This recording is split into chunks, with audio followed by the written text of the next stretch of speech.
पहले के हमारे नौजवान थे, क्या क्या करते थे देश के लिए, अपनी जान की बाजी लगा जाते थे। लेकिन अब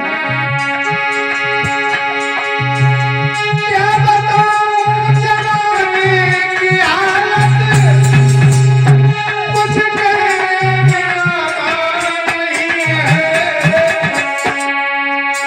क्या बताऊं जमाने की हालत, कुछ कहने का नहीं है।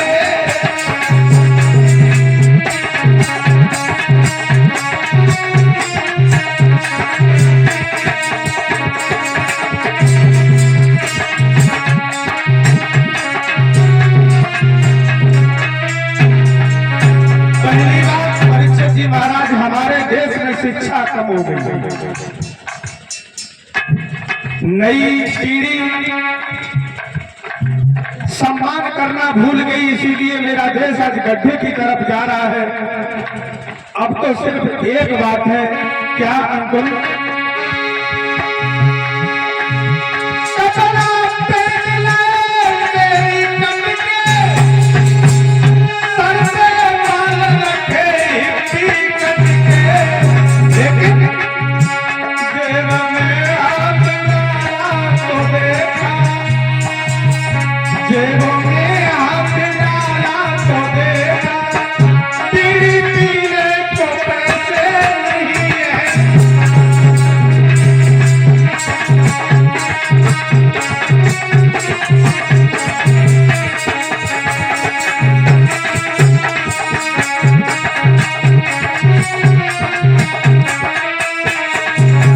क्या बताएं जमाने की हालत, कुछ कहने में आता नहीं है।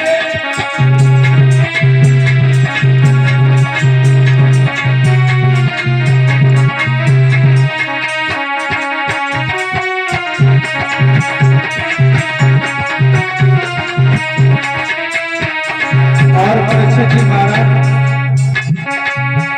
तुमने देखा होगा पहले की नारी, नाम सुना होगा रानी लक्ष्मीबाई का, जो झांसी की रहने वाली थी। क्या था?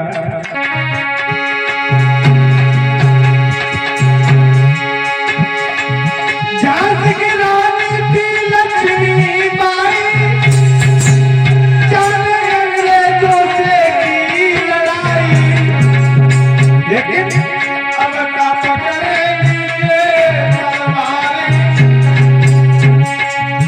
अब का पकड़ेगी ये तलवारें, उनका पल्ला संभलता नहीं है।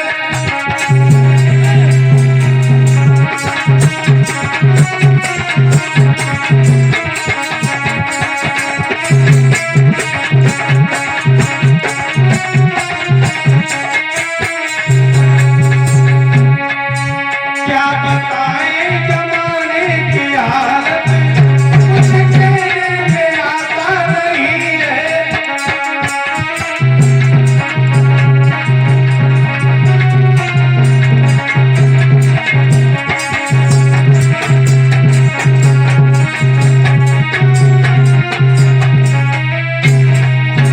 और परीक्षित जी महाराज, ये तो बात रही हमारी माताएं बहनों की, और जो बहनें हैं, आपने देखा होगा परीक्षित जी महाराज, इस जमाने में दूर से आप ये नहीं बता सकते हो ये कोई लड़की आ रहा है या कोई लड़का है। बताया है, लिखा है कवि ने, इसीलिए मेरा देश आज अपने संस्कृति से नीचे जा रहा है। बताया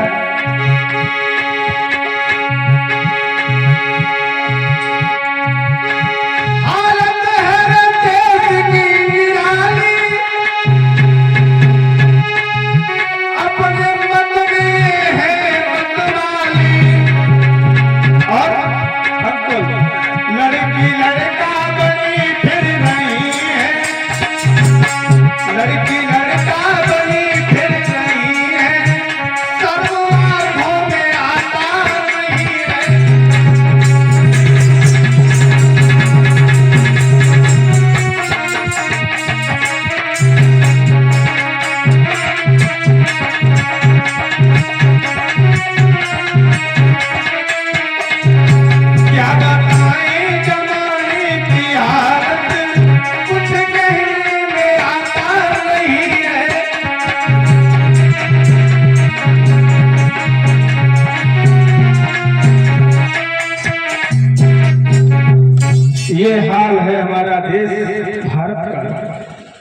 परीक्षित जी महाराज आपने देखा होगा,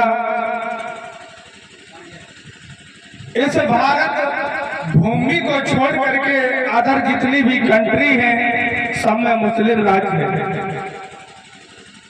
और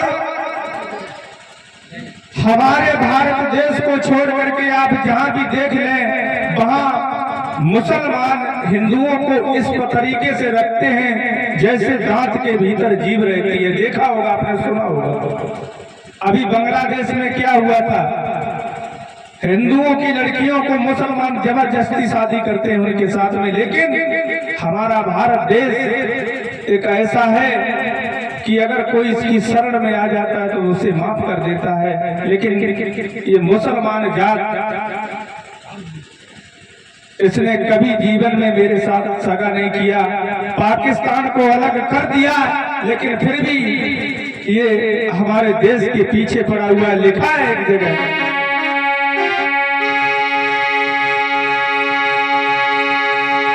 दुश्मन से होकर अलग रे, फिर भी हम धोखा खाते हैं। दुश्मन से छुटकारा चाहो लेकिन मेरे पीछे आते हैं।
चलो कोई बात नहीं है, राजनीतिक मंच तो नहीं है।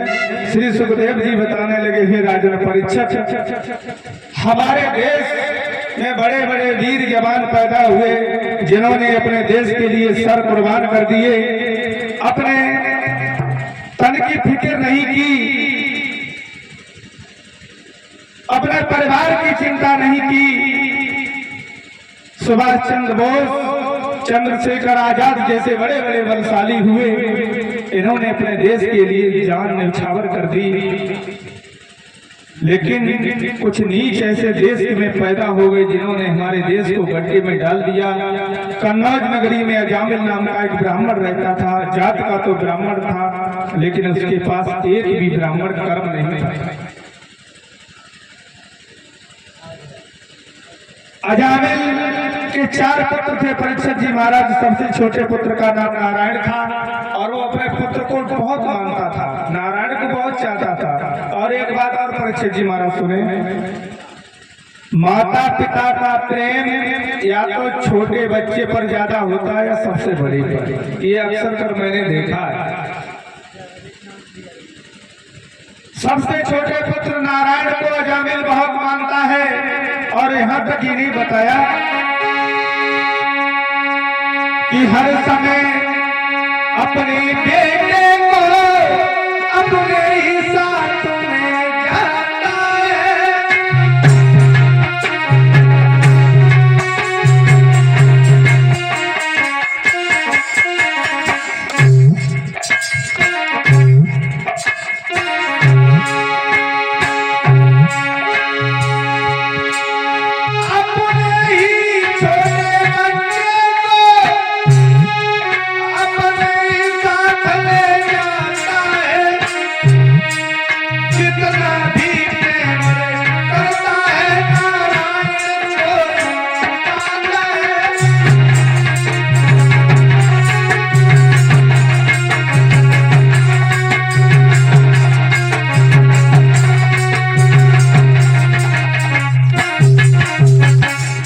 प्रेम करता है नारायण से। यहाँ तक कि बताया जाता है कि धीरे धीरे अजामिल का जब अंतिम समय आया,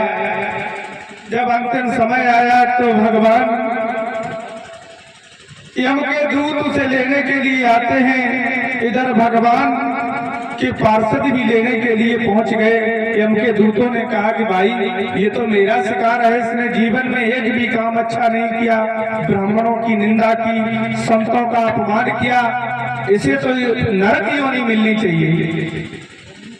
तब तक भगवान के पार्षद आ गए और कहने लगे सुनो, इसने जीवन में हर काम गलत किया है, लेकिन अंत में इसने मेरे स्वामी का नाम लिया है, ये मेरा दास हो गया। परीक्षित जी महाराज, नाम में कितनी बड़ी ताकत है। बताया किसी कवि ने कि व्यर्थ जाएगी नहीं और दीन की फरियाद कभी,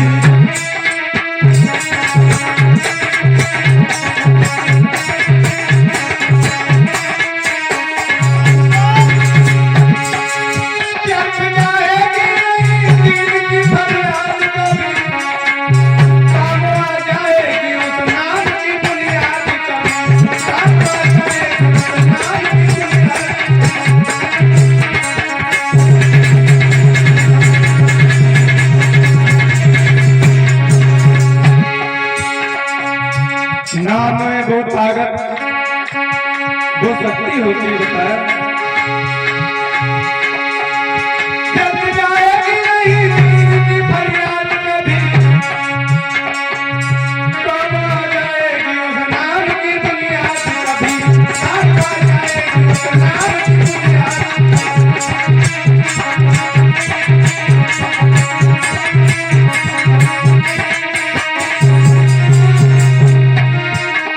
इसलिए परीक्षित जी, बताया है किसी कवि ने,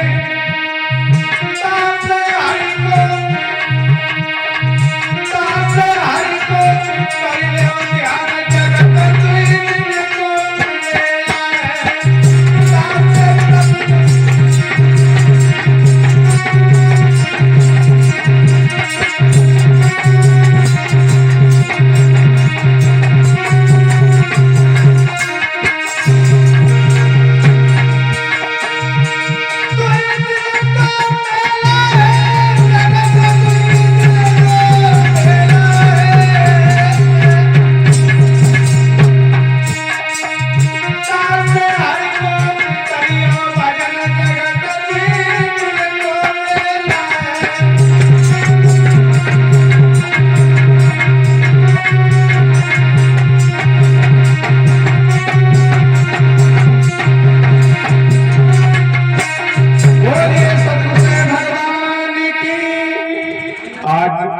परीक्षित जी महाराज अजामिल को लेने के लिए भगवान के पार्षद भी आ गए। पार्षद भी ले जाने के लिए तैयार हैं, इधर यम के दूत भी खड़े हैं। अब तो यहाँ तक हुआ परीक्षित जी महाराज, बारी युद्ध की आ गई कि जो युद्ध में जीत जाएगा वही इस अजामिल को लेकर के जाएगा। भगवान क्षीर सागर को छोड़ करके गरुड़ पर सवार होकर के अजामिल के पास आ गए। देखिए परीक्षित जी महाराज, नाम में कितनी बड़ी शक्ति होती है। और कलयुग में आपने सुना होगा कि नाम से ही बेड़ा पार होता है। लिखा है कि कलयुग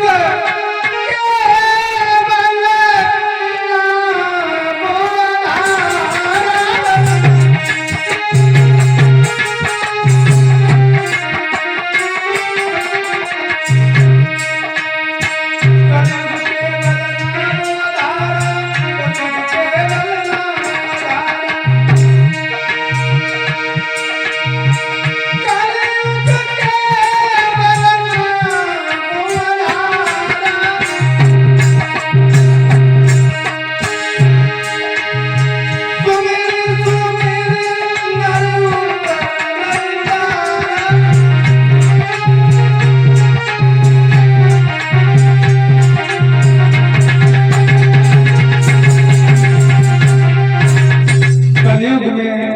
सर्वप्रथम नाम बताया गया है परीक्षित जी महाराज। सतयुग, त्रेता और द्वापर और कलयुग, ये चारों भाई हैं। आपने कल कथा सुनी थी। सतयुग की उम्र परीक्षित जी महाराज 1 लाख वर्ष हुआ करती थी। कितनी? 1 लाख वर्ष की। तब इंसान 10,000 वर्ष भजन करता था, 10,000 वर्ष परिवार में रहता था। उसके बाद भी भजन करते करते चला जाता था, लेकिन प्रभु को प्राप्त नहीं कर पाता था। और उस समय प्राण किसमें थे परीक्षित जी महाराज? सतयुग में। पता है? हड्डी भी। सतयुग में प्राण हड्डी में थे। इंसान को भोजन दो या मत दो, लेकिन अगर हड्डी शरीर की बनी रहेगी तो वो जीवित बना रहेगा। उसके बाद में आया त्रेता युग। त्रेता युग में इंसान की उम्र 10,000 वर्ष की थी। तब 2,000 वर्ष भजन किया, 2,000 वर्ष रिश्तेदारियों में रहे, 2,000 वर्ष तक परिवार की संगत की, और उसके बाद में भजन किया, फिर भी भगवान को प्राप्त नहीं कर पाए। चले गए। जाने के बाद में प्रभु को वो भी प्राप्त नहीं कर पाए और त्रेता छोड़ करके चले गए। त्रेता में प्राण किसमें थे परीक्षित जी महाराज? खून में थे।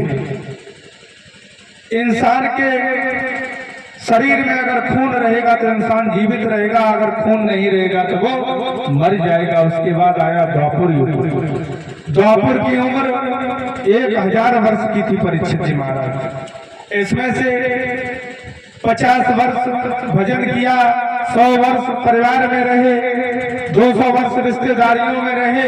उसके बाद में भगवान को भजा, लेकिन अंत में भी भगवान को प्राप्त नहीं कर पाया। तब प्राण किसमें थे? वायु में, हवा में। शरीर में हड्डी भी चली जाए, मांस भी चला जाए, लेकिन अगर हवा मिलती रहेगी तो शरीर की सब कुछ जीवित रहेगा। उसके बाद आया कलयुग। कलयुग की उम्र 100 वर्ष परीक्षित जी महाराज। 100 वर्ष बताई जाती है, लेकिन है नहीं, क्योंकि अब तो परीक्षित जी महाराज 100 वर्ष भी मुश्किल है। 50-60 तो गए, 70-80 के बाद में झोला उठाओ और चल रहे। अब लेकिन ये नहीं पता है कि जाने के बाद इंसान कहाँ जाता है। लिखा है कभी नहीं बताया। सब इस जीवन को छोड़ करके, इस दुनिया को छोड़ करके चले गए। बड़े बड़े सेठ, साहूकार, पैसे वाले, धनवान, अमीर, गरीब सब चले गए, लेकिन कहाँ चले गए ये किसी को नहीं पता। बताया कि चले गए हवलदार, रुक न पाए ठेकेदार, बड़ी बड़ी रियासत के जमींदार चले गए।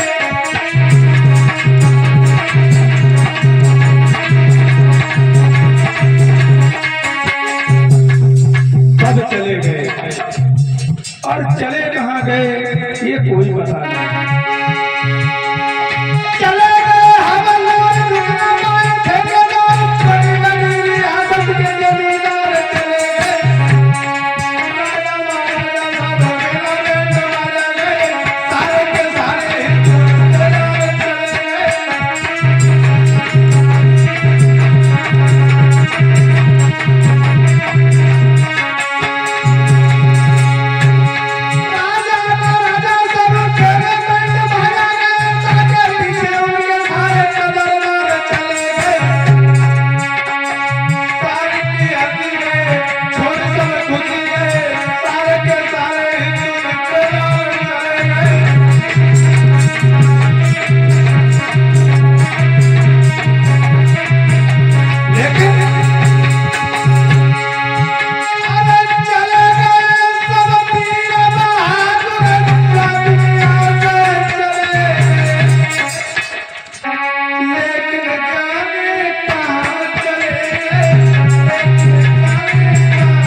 महाराज किसी को नहीं यहाँ रुकना है। और कुछ समय के बाद शास्त्री जी मंचासीन होंगे। सभी से निवेदन है कि अपने कार्यों से निवृत्त होकर के भाई कथा पंडाल में आओ, थोड़ी शोभा बढ़ाओ।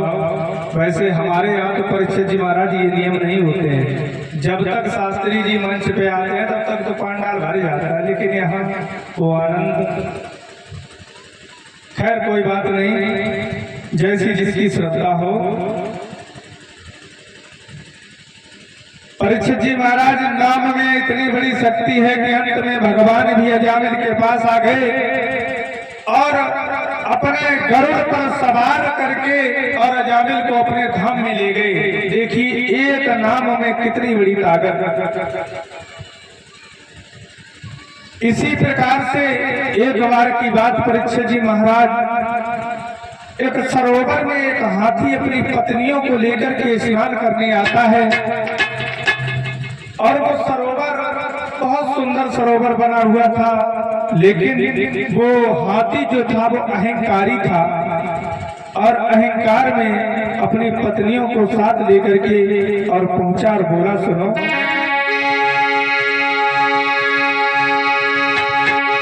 कि पत्नी को लेके साथ में आए तब सरोवर आए।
बहुत सुंदर नीर भरा हुआ था, उसमें सभी स्नान करने लगे।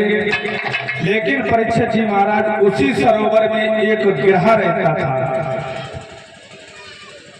और वो सरोवर की रखवाली करता था। परीक्षित जी महाराज कोई उसमें पानी पीने नहीं आता था उसकी डर की वजह से, लेकिन वो गज इतना अहंकारी था, उसने सोचा मेरा शरीर इतना बलवान है, मैं इतना तगड़ा हूँ, मेरा छोटा पूरा जानवर क्या कर लेगा। अहंकार थे। परीक्षित जी महाराज वो सरोवर में कूद पड़ा और जैसे ही कूदा वैसे ही वो गिरहा जो था उसने गज का पैर पकड़ लिया।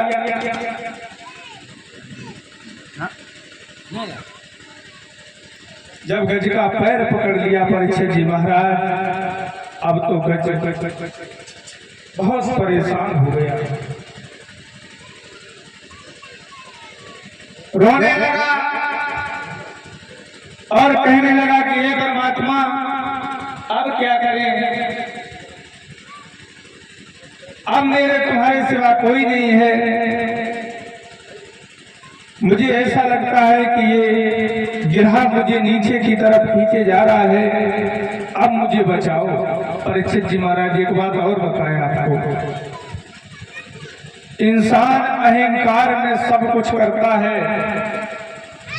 और जब अंत में कुछ गलत हो जाता है तो फिर कहता है कि ये गलत काम भगवान ने कर दिया। आपने देखा होगा कुछ लोग प्लाट ले लेते हैं, मकान बनवा लेते हैं, शादी विवाह हो जाने के बाद में अगर कोई पूछता है भैया ये काम किसने किया, तो क्या कहते हैं ये काम मैंने किया। परीक्षित जी ये काम मैंने किया क्योंकि मकान खेत लिया वो मैंने लिया। अगर कोई प्रभु की इच्छा से घर में घटना हो जाती है तो लोग क्या कहते हैं परीक्षित जी पता है कि भगवान तूने बहुत गलत किया, जो बनाया वो तो मैंने किया, अगर गलत हो गया तो किसने किया, भगवान ने। बताओ इसीलिए अहंकार से इस मनुष्य का पतन हो रहा है। आज पत्नियां सारी घेर करके खड़ी हैं और कहने लगी, प्रीतम मैंने तुम्हें पहले ही मना किया था कि उसमें एक ब्याह रहता है, लेकिन तुमने मेरी एक भी बात नहीं मानी। किसी के आंगन में जाओगे, किसी के दरवाजे, किसी के घर में घुस करके जाओगे, वो तुम्हें छोड़ेगा नहीं। इसलिए प्रीतम अब मैं क्या करूं, कैसे तुम्हें बचाऊं? परीक्षित अब तो रो रहा है वो गज और कहने लगा, परमात्मा मेरी रक्षा करो, अब तेरे सिवा मेरा कोई नहीं है। अंत में परमात्मा ही याद आता है। परीक्षित जी महाराज, सभी पत्नियां भी भगवान से निवेदन कर रही हैं कि प्रभु मेरे प्रीतम की रक्षा करो, मेरे सुहाग को अमर कर दो। परीक्षित जी महाराज जैसे ये पुकार भगवान सुनते हैं, गज टेर करके कहने लगा, हे नाथ मेरी एक अर्ज सुन।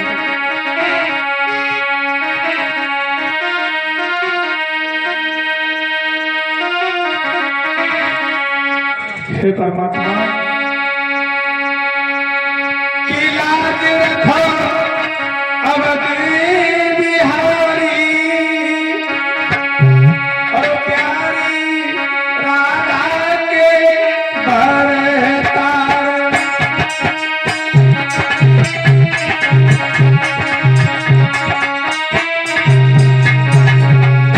आज वो हाथी उस सरोवर में पड़ा हुआ रो रहा है, उसकी पत्नियां भी हाथ जोड़ करके खड़ी और कहने लगी, परमात्मा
इस प्रकार से पति और पत्नियां भगवान को याद करने लगी और कहने लगी, प्रभु मेरी रक्षा कर। परीक्षित जी महाराज बताया तो यहाँ तक गया।